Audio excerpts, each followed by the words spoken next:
कर्म से मुक्ति का रहस्य। श्री कृष्ण का अर्जुन से वचन। भगवद गीता 2.99। एषा ते विहिता सांख्य बुद्धिर्योगे त्विमाम शृणु। बुद्ध्या युक्तो यया पार्थ कर्म बंधम प्रहास्यसि। हे पार्थ, अर्जुन, अब तक मैंने तुम्हें आत्मज्ञान, सांख्य की बुद्धि बताई है।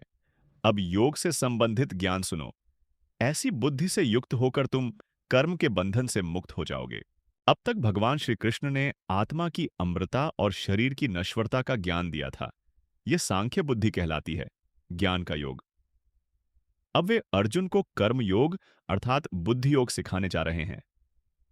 सांख्य वह ज्ञान है जो हमें यह समझाता है कि हम आत्मा हैं, शरीर नहीं। और बुद्धि योग वह मार्ग है जिसमें मनुष्य इस ज्ञान को कर्म में लागू करता है, ईश्वर की सेवा के रूप में निष्काम कर्म करता है। जो व्यक्ति इस बुद्धि से कर्म करता है, वह कर्म फल के बंधन से मुक्त होकर मोक्ष की ओर अग्रसर होता है। अतः भगवान अर्जुन से कहते हैं, अब सुनो, मैं तुम्हें वह योग सिखाऊंगा जो तुम्हें कर्म के बंधन से पूरी तरह मुक्त करेगा। सारांश सांख्य ध्यास, आत्मा का ज्ञान।